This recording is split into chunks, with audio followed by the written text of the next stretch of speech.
Hello and welcome to the Tell Not Show. I'm Kiersha Fox, author of the Deception and Justice series. I'm so excited to welcome award-winning author Cece Robinson, who has over 2 decades experience in cross-cultural settings as a medical doctor working in post-Civil War nations and as an associate pastor at a multi-ethnic congregation led by an African-American man in Cincinnati, which happens to be the setting for Divided, her YA dystopian series. We're so excited to have her. Welcome so much to this show. We're really glad to have you. Can you tell us a little bit about your writing journey? What got you started writing and how's it gone so far? Hi, Kiersha. Yeah, thanks for having me. My writing journey is like super twisted. I was one of those kids whose imagination was huge. And so I would compose stories wherever I went. We had this in our neighborhood, a berm, and in a neighbor's yard, and I was absolutely convinced that they'd buried bodies there. I was like into murder mysteries as a kid, Agatha Christie and all that. And I was absolutely convinced they had a body underneath there. I don't think they did. I think it was just a berm. But that my storytelling goes way back. I just didn't, I would say, write it and market it for public consumption. And so that journey started about 10 years ago. I had an all-night dream in 2012. It's 12 years, 13 almost. And saw the world of Divided, saw our nation separated into racial units, and then walls put up, and then met my characters. They introduced themselves to me. So how lucky that is as a writer to meet your characters. And then I woke up and I was like, I knew I have to write this, but I hadn't written fiction other than really short stories forever. And so I had to learn the craft, and my first drafts were awful. So it's been this long meandering journey into writing and into publishing my work. Awful first drafts are part of the process, you know? Yes, I have come to embrace them. Yes. All they have to do is exist. Yeah, it's quite a journey. So you're drawn to dystopian novels, right? Yes, I loved them as a kid. Some of my favorite writing, other than Shakespeare's plays, which I adored and just ate up. I know I'm weird like that. Were all of our dystopian classics that we had to read in school, like Brave New World, 1984. Then when the whole rage of YA dystopian happened in the aughts and the 2010s, I was right there. I'm just riding that ride, right with the teenagers and with Hunger Games and Divergent. So I just really love the genre, and I think it has a unique ability to speak to social issues in a way that maybe will open people up to ask questions and to think about and possibly even change their own behavior and or advocate for a different future.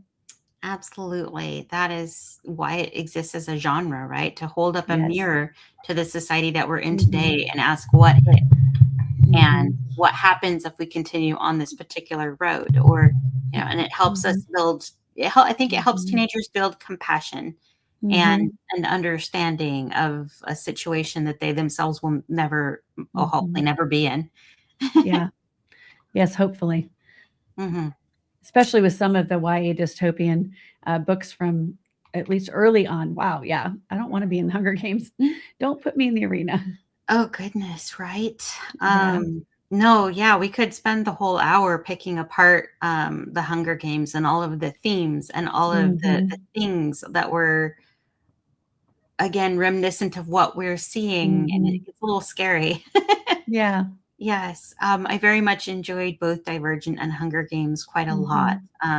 Just they were really well written, and I loved the concepts quite a lot. Can you tell me a little bit about your writing process? Like, not everyone can say that they started with a dream. I think that's amazing. That's kind of lucky, and I love it when your characters feel so real to you. Like you're not making up, you're listening, you're tapping into a different world. And they just tell you what they've been up to. But what's your writing process look like? So I would say I'm more on the strategic plotting side. If you had to have a teeter-totter where you've got a pantser on one side where we just open the draft and start writing, and on the other side where we've got a plotter that needs to plot out every little detail. I'm like not quite in the middle. I'm a little bit toward the plotting side. Mm-hmm. I sketch general big things. So I sketch definitely in every book 5 big beats that I need to hit for each character. And I write from 4 points of view, each of the divided series books. And so that's a lot of like tracking and character arc development. And then as I write, I kind of fill in the minor beats in between. I may not know how I'm going to get somewhere, but I know I need to get there. And so I just aim to hit that. And then in the revision process, I've been known to switch beats up because I realize, oh, this thing back here, we're not, this is actually down here Mm-hmm. and it's better down there. And then I need to totally rewrite that other scene. So I've been known to make massive swap arounds in revision. And that's why I call myself more of a reviser than a writer, because I feel like I spend a month, maybe a month and a half writing, and then I spend like 8 revising. Mm-hmm. And I know that that's typical, but it just is very interesting to me. Mm-hmm. I had another author refer to herself as a weaver, where she writes kind Mhm. of chunks of story and then later on Mm. connects them together. Mhm. So sometimes, yes, you'll absolutely end up with a chapter that you end up moving Mhm. earlier or moving later, or it Mhm. fits better over here. Absolutely. Mhm. Yeah, and Yes. the other thing I notice is sometimes when you do something big with one character and when you're writing from other points of view, it impacts what the other characters will do and say. And so I tend to write in order as well because I've noticed if I write one character's through line the whole way through, I'll end up changing 85% of it because Mm-hmm. what the other characters do influences it. So I very much have to write in order and then I revise mostly in order, again, for continuity. Mm-hmm. Yeah. All those little So cascade changes mhm, where you're mhm. asking, wait, what do they know at this point? Because it changes. Yeah.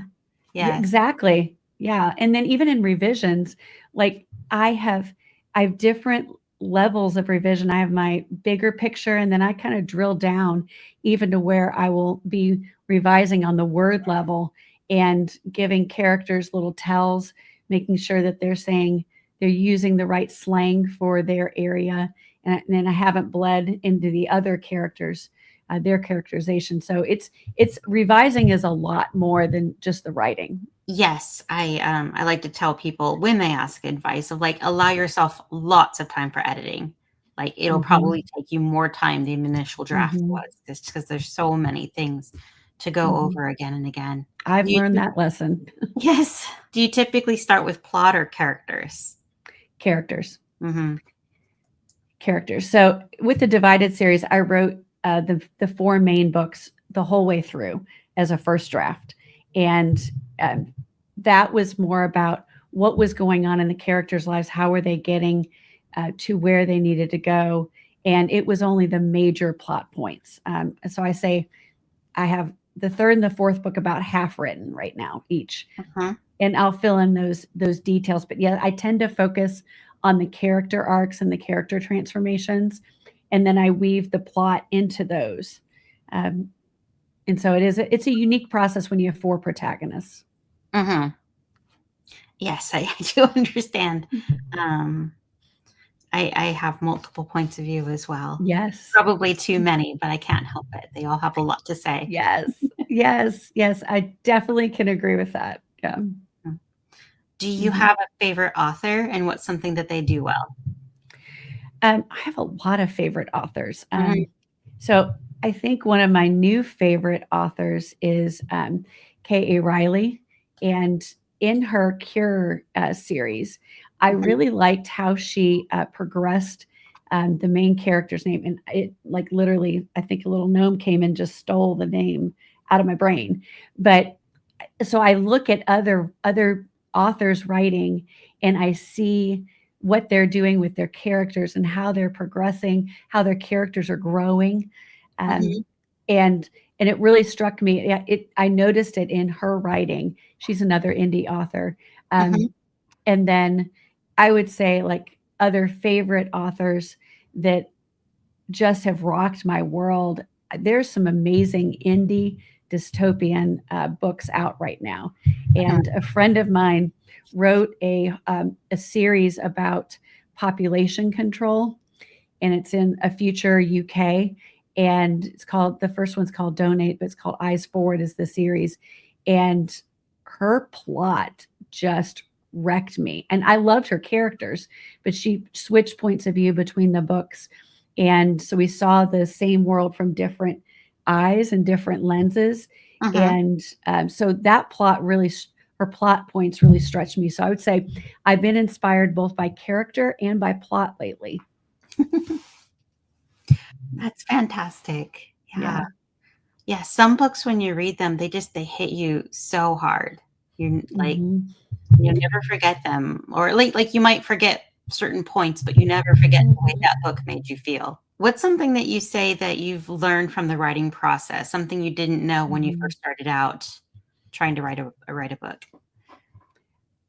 I thought that writing a book meant sitting alone in your office, you typing on a computer, and then you editing, and then you just putting it out to the world. I think what surprised me most, especially about indie publishing, Mhm. is the team involved. Absolutely, yes. I could not do this Mhm. without certain team members. Like, I would be pulling out my hair. There's so many different elements. I have 2 editors, not 1, I have 2. I have a Mhm. virtual assistant who helps me with, like, social media, and she's a whiz with video. And then there's marketing help, and I could not do. I have critique groups, I have beta readers. There are so many people involved in the process that when I first started, I I didn't know any of these people, first off, Mhm. and I didn't know how to find anybody to help me. And so I feel like I made a lot of mistakes in those early years, just not knowing, not Mhm. having a clue. And then I found a community online, and that's been absolutely priceless. And so I think any advice I would have for a young author is find community and find it fast. Like, don't Yes. try to do this on your own. Find your community, find your people.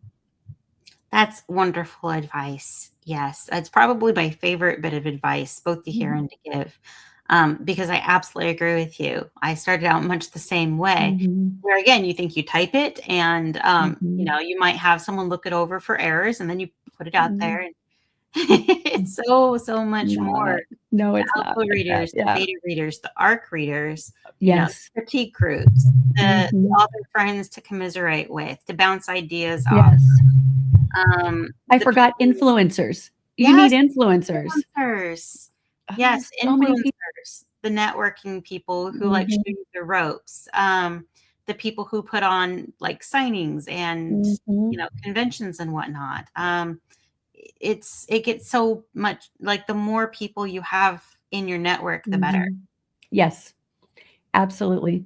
Yeah, a friend, another fellow, dystopian and post-apocalyptic writer, sent me her Mhm. cover today, and I was just jotting down I just sent her some questions and feedback, and, this is the kind of thing that you need friends.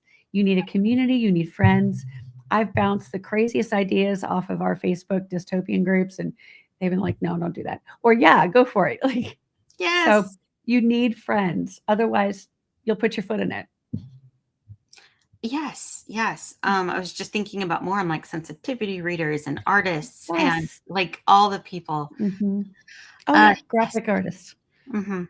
Mhm, Finding good people that you can rely on, because there's, like, so mhm, many sharks in the water who are so mhm, ready to take advantage of you. Like, you have to mhm, be really careful, but, like, that's where your friends come into play, because they can recommend people to you that they trust, mhm. and it helps a lot. Yeah. Yes, and if anyone's listening, the Writer Beware website is an enormous resource. It Um, actually is. there are so many publishing scams nowadays. Mhm, Um, a friend of mine was caught in one. Despite knowing me, she didn't ask. I was like, "Oh, no. Oh, no, I'm so sorry." Like, it just felt so bad. mhm. Um, so I think there's just so much that you don't know, and it looks good on the surface, but check out Writer Beware, check out Facebook groups for authors, and just say, "Anyone heard of this?" Um, because you just never know.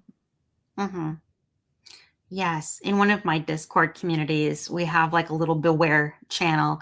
Yeah. And if like every single month someone pops up to talk about the same person who is very prominent on TikTok, sadly, because every time she gets Yeah. banned, she just makes a new account and Oh, I stuff think I know her. who that is. Yeah, yeah, she's crazy. Mhm. And Mhm. like someone pops up, they're like, "Have you heard of Mhm. this person?" We're like, "Yes." Yeah. Every Avoid. single entry is about her. Mm-mm. And Avoid. yes, yes. And yeah, she almost got me. She definitely got another friend of mine, but She got it's me. so scary. Okay, yeah. Not for much, but she got me. Yeah. Yes. Anyway, Yeah, yeah. it's so awful. And as an indie author, you're already Mm. struggling. Every dollar Mhm. you're making is, you know, it's Plowed right back in. yes, yes. But Mhm. the lessons are pricey and they hurt. And you're just Yes. trying to do your best and share your stories with the world. Mhm. Yeah, no, I have so much anger at people who are wanting to profit off of the hopes Mhm. and dreams of new authors who don't know any better Mhm. yet. You know, a lot of the vanity presses and Yeah. the publicists who aren't going to do anything after all. Mhm. And yes, and Mhm. oh gosh, the hundreds of emails we get of like, "Oh, can I help you with marketing? Can I make you a website? Can I?" It's like, no, leave me alone. Yeah, one of them actually, I usually just delete them, and Hmm. I noticed this same address kept coming up, and I'm like, "Who is this? Hmm. Is this something I know?" And so I opened it, and it was like, "You haven't responded to our 15 other emails." And I was like, "And I won't be responding to this one Yes, either." there's a reason Delete. for that. Yes, delete. Like, Hmm. wow. No, just no. Yes. Oh gosh, and yes, and then the profiles that are spoofing someone else, like Mhm, mhm. anyway, yeah, sorry, bit of a tangent there, but gosh, yes, this publishing industry is tough for new Mhm, people. Get people you can trust. mhm. All right. So speaking of things we learned along the way where we thought it was one way and it's another, we've learned that writing is not sitting at your computer alone most of the time. Mm-mm. How do you make time for writing? I fit it into every nook and cranny. I use a planner that is like 8.5 by 11. Every day has every hour on it, Hmm. and I literally everything goes into that. If it's not in the calendar, it does not get done. And so I the first thing that goes on there is my writing time. Hmm. And I think that's a really important principle is that if you want to get writing in, you have to prioritize it, especially once you've got one or maybe two books in. Other things can steal that writing time. Oh, it's important. You got to go look at your Amazon ads. You got to look at this on your website, or you got to fix this in your mailing system. But really, no, you need to write. You need to just write, even if it's only for an hour, even if it's only for a half hour. Just get something done in that. And the business stuff will wait. You don't have to be perfect. Your website doesn't have to be perfect. Um, it will wait, and you'll find other times for it. But the priority for my time is writing. And Hmm. so, especially if I'm in a writing phase or in an editing, a revising season, which I'm in a revision season right now for book two in Hmm. the series. So, my priority is writing. I'm barely even paying attention to social media, and it's just okay. It's what we're going to have to do for right now. Got Hmm. another week and a half, and the draft is due. So it'll get done. It's going to get done um, Yes. because I'm prioritizing. Hmm. You have a goal, you're making it happen, and you're prioritizing it. Yes, that's a Mhm, wonderful answer. Um, mhm, it's really too easy to let other things pop up and get in the way and mhm, prevent you. And they, yes, you will never mhm, write if you let them. Uh, yes, mhm. I'm glancing at my own calendar. It's like, oh no, so much on there. All right. Well, let's move on to something kind of happy. What's your favorite part of writing? um, so I think my favorite part of writing is the characters and really just getting into their lives. Um, I, as a writer, I leave Easter eggs everywhere. and it's typically about character, and it's so exciting. I cannot wait for people to get to the end of the book and then scream and realize they should have seen this coming from the first, Mm-hmm. from like the first page. So that's like my favorite thing, is to leave those little hints, and then for series writers and readers, is to weave in foreshadowing from the future books, from the books that are to come, into the current book, and kind of bringing the reader along in a way that they know something that the characters don't even know yet, but not telling them outright, just kind of letting them realize it. So I Yeah. think that's such the fun little game to play as a writer. Mm-hmm. And that's like on my revision process, it's like way down the line, right? So I have to have everything else like all set, and then I can go back and do those little foreshadowing and the hints in it. So Yeah. that's kind of like my, I feel like I'm I feel like I'm hiding like little gifts for people to Mm-hmm. go scavenger hunting Breadcrumbs. later. Leave breadcrumbs. Yes. Yes, you have to foreshadow all the things that come in the future, and then in the Mhm. future recall the stuff that happened Yeah. before and tie it all Mhm. together. I love Mhm. when it all comes together that way. Like it just fits perfectly like Mhm. puzzle pieces, and you're like, yes, I'm brilliant. Mhm. I love twisty plots. I love big Yes. reveals. I love those moments where your jaw drops and you're gobsmacked and you're like, how did that happen? And I didn't see Mhm. it. Yep. I Um, love them too. I love them as a reader, so I want to give them as a writer. yes. It is like a gift to me. I Mm-hmm. feel like it's a gift, and I love surprise, and so yes, it's like I adore it. But it's usually character centered. They're not like huge plot things. They're character centered things. Yeah, it can happen. Mhm. But yes, I recall asking my beta readers of like their predictions, like, okay, Mhm. who do you think killed this guy? Who do you think did this? And they're like, I was like, okay, I'm misleading you successfully. That's good. Yes. Yes, it's the best feeling. Yeah. I guess as a mystery writer, you really would have to be really good at that, the misleading, because you have to have many characters who could be the villain, could be the one. Yes. So that's really Yes. cool. You have to give the reader like Mhm. a red herring, someone they think it is, or like even Mhm. a second guess, or yeah. Um, but you have to make it make sense. You can't just pull it out at the end. And Mhm. so, Mhm. yes, all the clues should point them to the right person, but it doesn't. It's the wrong person. And it's great time. It's great every time. Awesome. Yeah. Okay. Do you have a least favorite part of writing? Commas. Oh, gosh. Yes. The way I said that, you could tell like, oh, Oh, they're gosh. the Yes. bane of my They're so existence. subjective, but there are rules. And Yes, yes, yes. I thought I Commas. understood English, but I those don't. commas. Kill me every time. Yes. So my oldest daughter is my last defense proofreader, Hmm. and I am so blessed. She is an Oxford comma enthusiast. So I'm like, yes. Can you Oh, fix all my that's commas? lucky. That's lucky. Yes.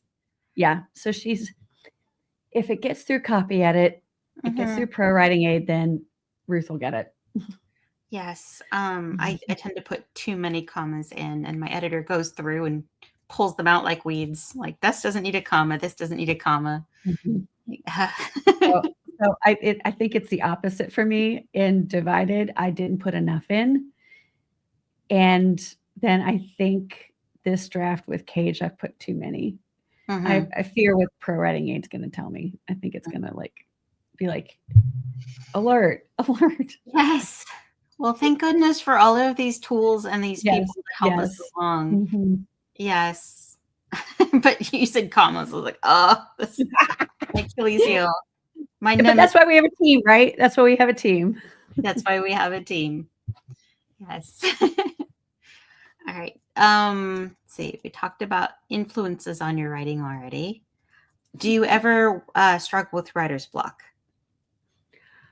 Oddly, no. And it, so okay, true confessions, I don't know why. Like, I feel like, am I not yet a writer because I haven't had writer's block? But I really don't struggle with it. I have a feeling, and this is just my sense. I'm so strategic and I know where I'm going. Hmm. And so even if like I don't know exactly how to start a scene, I just start writing. And even if I start writing and it's in the middle of the scene, it's okay. Like I know where we're going. I can fix the other stuff. And I've Mhm. done this before. I've been like, this is a really bad way to start this scene. Fix it in the draft in like big Mhm. capital letters. And then I'll put a note. This needs some work. Mhm. But I just keep moving on. I don't let little blocks get me. I Yeah. just start writing. No, that's Um, wonderful. yeah, so I've never really had writer's block. Mhm. I would say that you've probably fixed the problem before it became a problem. Maybe.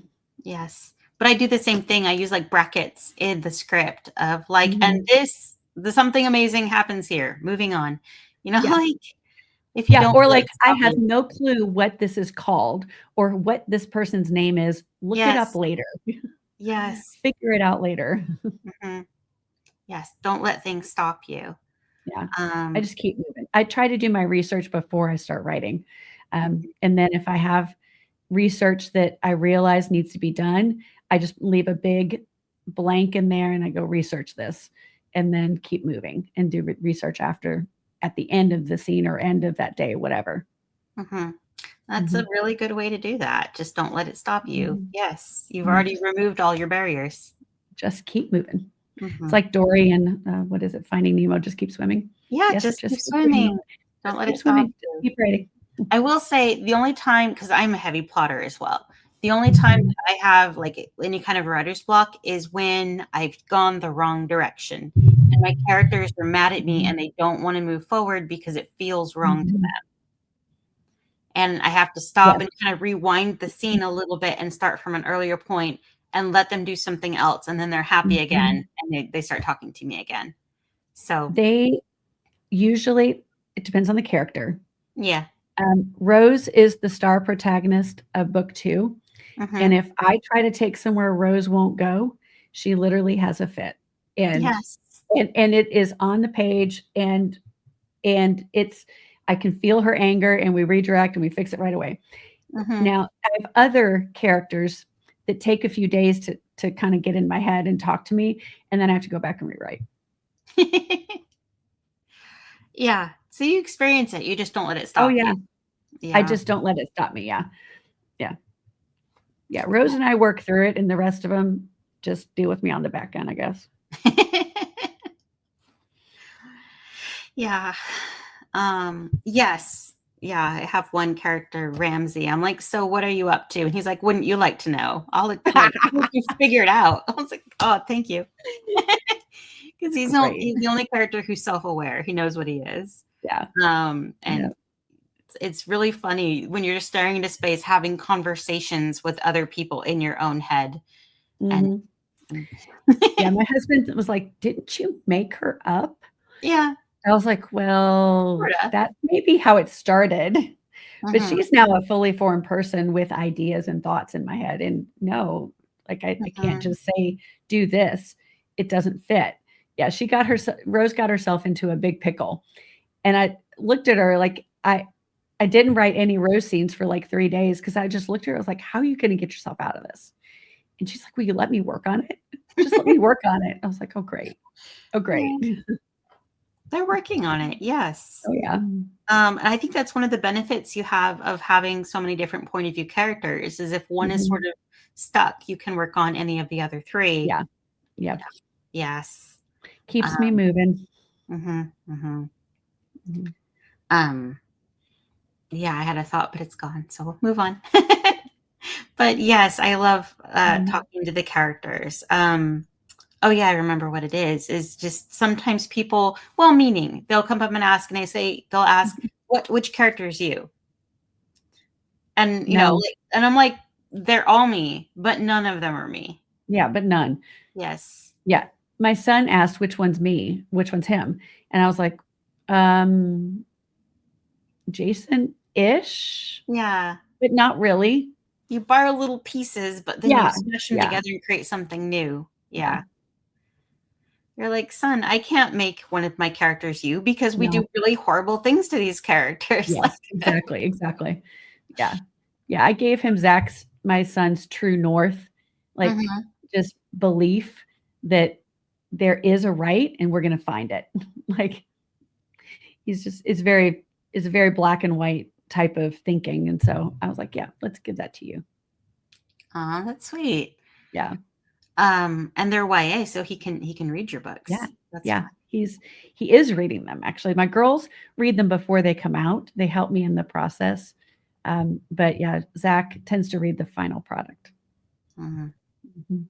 That's gotta be so exciting. Like, how do you like just not sit and stare at him from the door, watching their face as they read, watching like Oh, they're off at college, so I don't see them. oh, that makes it easier then. It Yeah. does. It really does. Yeah, it does. My oldest is 13 right now, so Oh, I get the joy of like handing him a new book and saying, "Oh, I think you'll like this one," and then I'm like peeking on him, like, "You like it? You like it? You like it?" Like, yeah. just all the fun classics and Mhm. just let's see, I gave him like the Where the Red Fern Grows, and towards the end, he kind of looked up. He's like, "I'm feeling uneasy about this." I'm like, "I can't spoil it for you. You have to have the trauma yourself." Wow. But it's like that. Just all the wonderful books you loved as a kid, you get Mhm. to pass on to them and just Mhm. see the joy and Mhm. see it all unfold. Um, right. No, What it's would great. yes. What would you say has been your most significant writing victory so far? Um, I think really just getting book 1 out. That That is a felt huge like victory. such a huge milestone, and I remember, back in 2023, I was just languishing. The first 2 books were in 1 book, and it was a 180,000 word beast, and I was Mhm, like, "This is awful," and I had hired a new editor, and I'm like, "What do we do?" And I just felt like it was never gonna happen. Like, I mhm, was never gonna get this out, it was never gonna sell, and when I actually was able to load up that last like, the final cleaned up draft into Amazon KDP, I just, like, cried. I was so excited and so happy, and then on, launch day, I was just overwhelmed, just the whole day, I just kind of, like, felt like I floated on a cloud, mhm, and it's funny because I released a novella in January of last year and then another novella this last month. They're not the same. Like, I feel like I didn't put the same level of, like, blood, sweat, and tears into those, so they don't feel like the big victories, but yeah, releasing Divided was probably, like, my happiest, like, most, um, flying through the stars moment in my writing journey. there's Mhm. nothing quite like getting that package, your first printed copies of your book, and you get Yes. to hold them, Yes, the real holding them. book. Yeah. That's another really good one. Oh, I should have said that. No, Because I literally screamed too, but yes, it's all the same. Yeah, it's all around that same thing. Yeah. Mm. and then you just wanna hold it up and show everyone, like, "Look, I made this. I Oh, I made this." did. Oh, I Yes. did. I took it around with me in my purse that, with the author proof, the proof copy on it. Yeah, the whole thing. Yes. Mhm. But but people are so happy for you, and Yeah. then they wanna read it, and you should tell Mhm. people you wrote a book. Absolutely. Yes. Yeah, you have every reason to be so proud of yourself because it is no small feat. So many people believe that Mhm. they have a book that they'd love to write Mhm. someday, but to sit down and actually write it and then Mhm. to do all the things you need to do to get it ready to print Mhm. and uploading it and hitting publish, like that's no small feat. You did it. It is it is not a small feat. Yes. And you're Yeah. working on book 2, book 3? Book 2, You're working on book is 2. in revisions right now and will be available to ARC readers, let's call it April.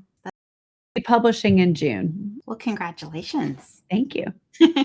Yeah, it's Uh, called Caged, mhm. and it's Rose's story. All right. This is a fun question. Do you have any writing advice that you've been given that you just absolutely hated? Does not work for you at all? Right to market.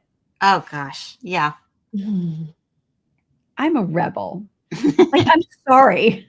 I'm just a rebel. I think if you're writing dystopian right now, like maybe, okay, yeah, that makes sense. But 3 years ago, people were looking at me like, "You're writing dystopian? Like, who's gonna read it?" Mhm. I don't care. I'm writing it. Yeah, it's what I wanna write. I would say to people, write what you like to read, because you need to read a lot in your genre. Mhm. And if you don't like to read it, that's torture, no fun. Write what you like to read. But then also write what's on your heart.